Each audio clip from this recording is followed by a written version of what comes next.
How does one get into the perfume industry as a perfumer? Can you share your insights on that?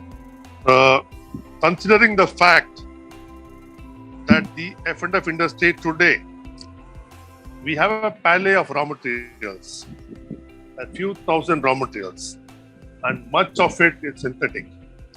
We have naturals, which are about 350 to 400 natural ingredients, and the rest 2,500, 3,000 is all synthetic chemicals. Considering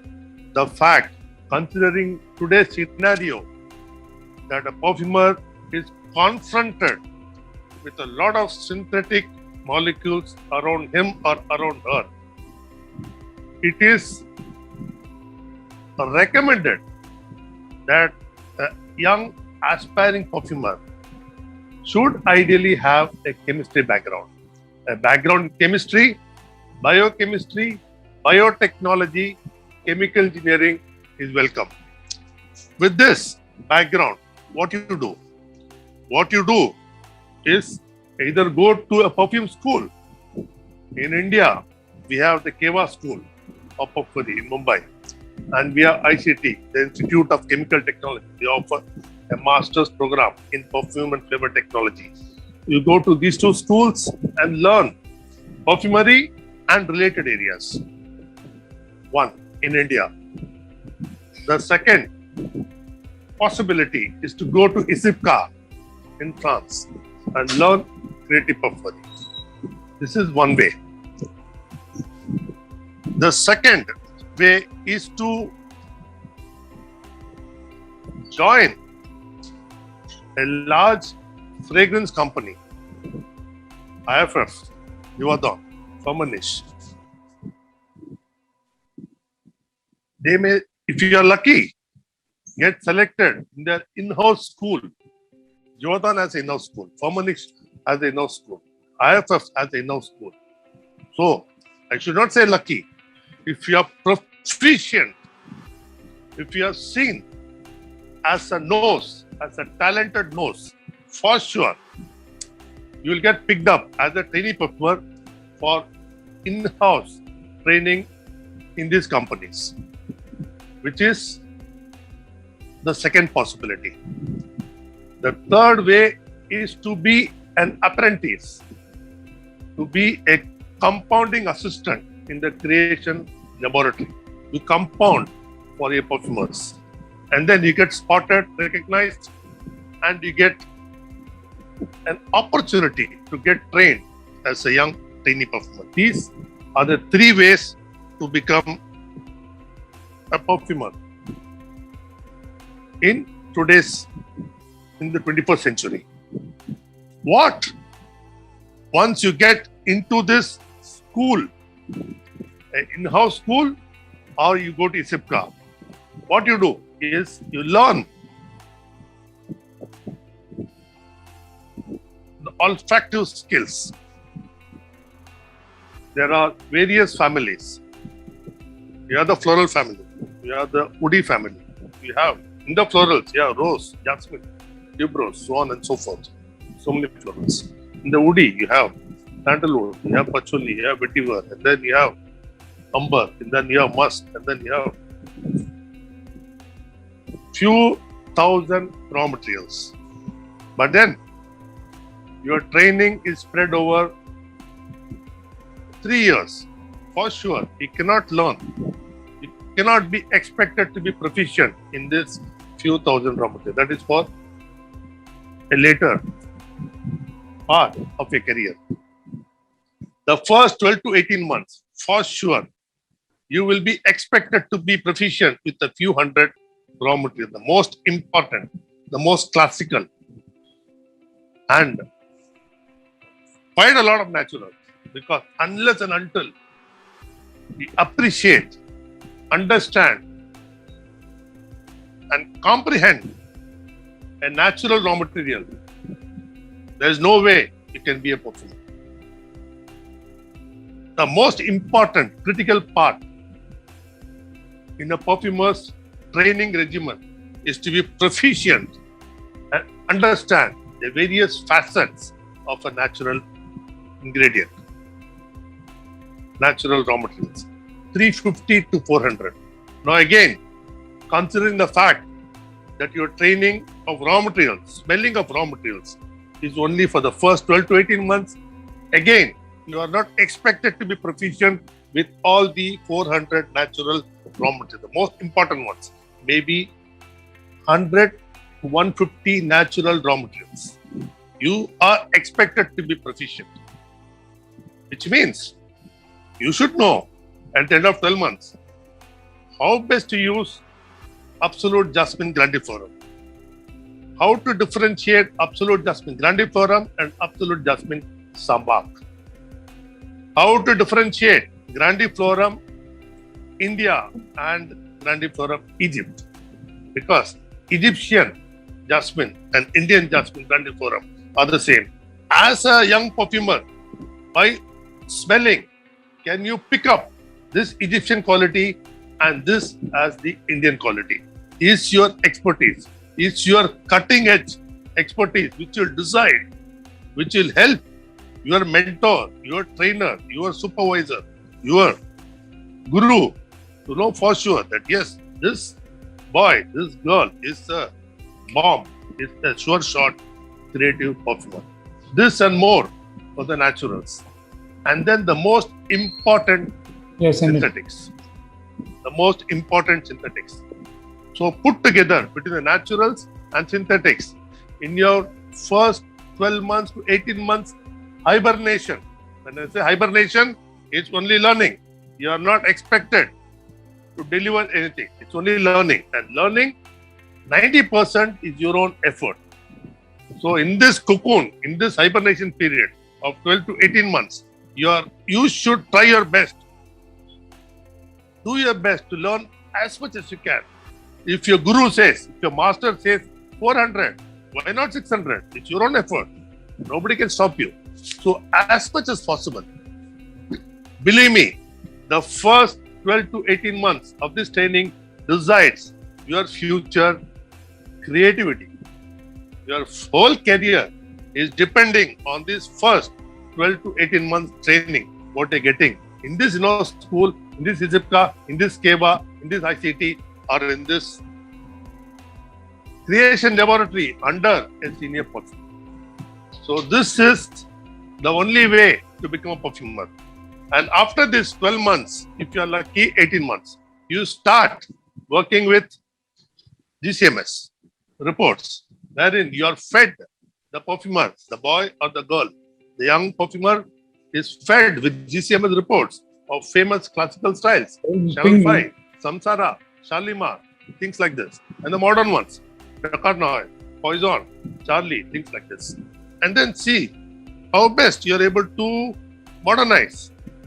Maybe they'll give you a skeleton and then they'll expect you to complete Dakar by smell, Charlie by smell, which means your knowledge of raw materials will come in handy.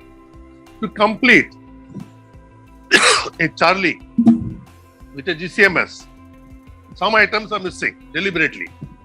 So by smell, they'll give you the Charlie perfume. And then they'll give you the GCMS report. And then they'll say, you have to match this Charlie perfume. Some ingredients are missing, which you have to pick up by smell. And then you have to quantify. It's not trial and error. It is your objective experimentation.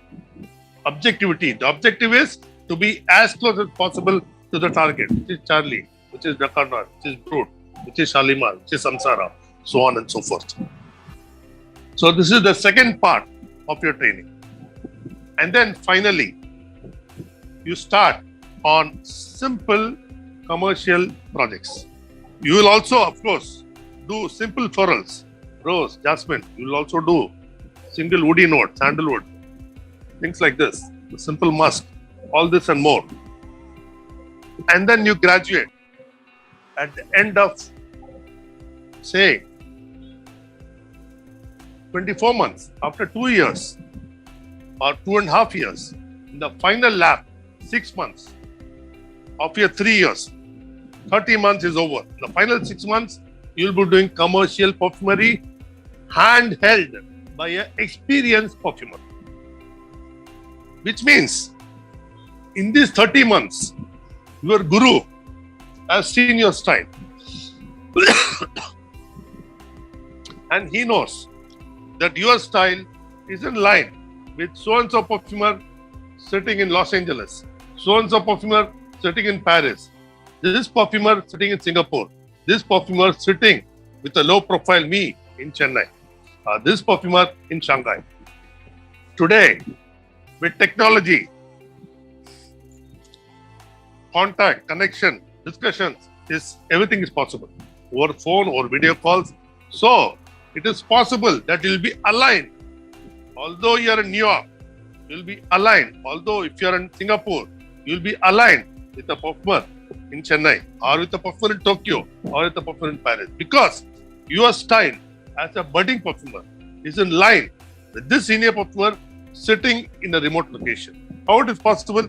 It is a reality. It is not just a possibility. It is a reality happening in all the transnational companies across the world.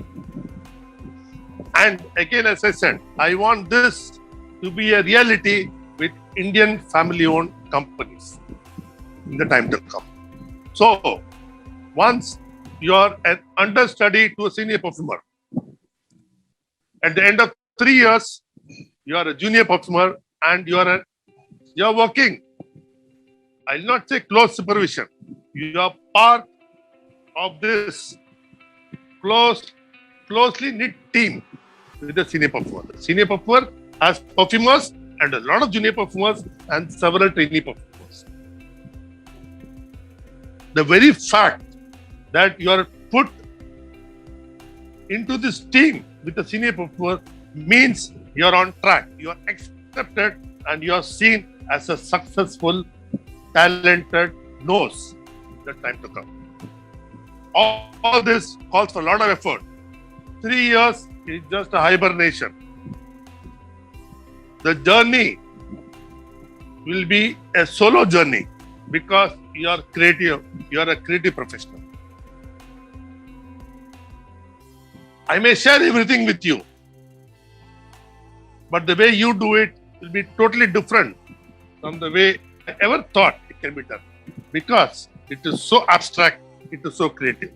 Some scent, the way you perceive a raw material, the way you perceive or make an acceptable composition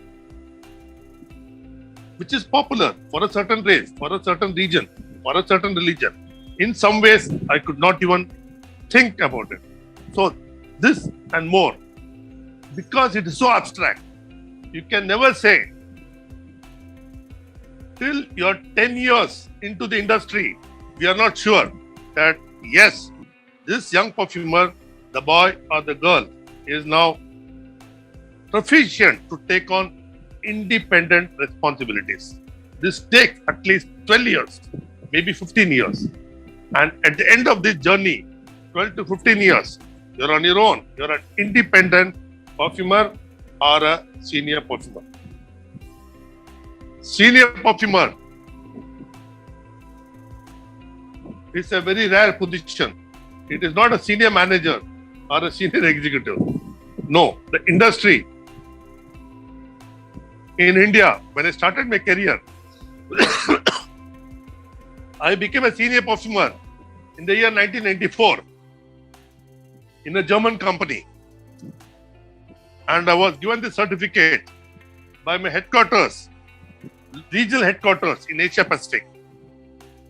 The German company was Dragoco, and the German master perfumer who gave me the certificate was Mr. Richard Wagner. This lifetime, I'm grateful to Mr. Richard Wagner because he spent a lot of time nurturing me, dedicating a lot of effort, time and money. He invested in me, and he never, at no point, he made me feel that because I am from a certain region, I may be good or I may be bad. I was given an equal opportunity way back in 1984. Way back in 1984, I was just 34 years old, and I was the youngest international senior perfumer from India. I got early recognition in my career. I hope this kind of recognition, respect, and experience will fall in the way of lot many more perfumers from India and all the young population all over the world. So, how to get noticed is your sheer olfactive skill. This industry is all about skills. If you have the olfactive skills, there's no way you will fail. There's no way you will not be recognized. I have this conviction that if you are talented, if you are resourceful, if you are knowledgeable, even at 62, today I am still working. Because I am a man of knowledge. The power of knowledge.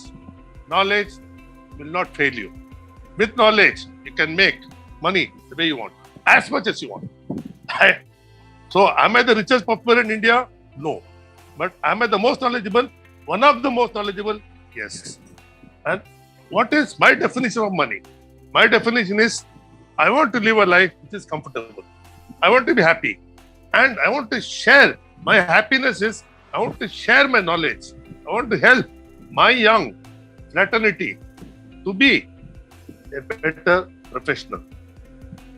Again, my sincere advice to the young, budding, aspiring perfumers and evaluators. Learn to manage your managers, because the industry today is controlled by managers. Be smart to outsmart your managers. I hope you understand the purpose of the statement. So if you manage your managers and if you are adequately skilled, there is no stopping you. The world is your platform. The world is your stage. Trainee perfumer to junior perfumer to perfumer to senior perfumer. And then the world is your stage.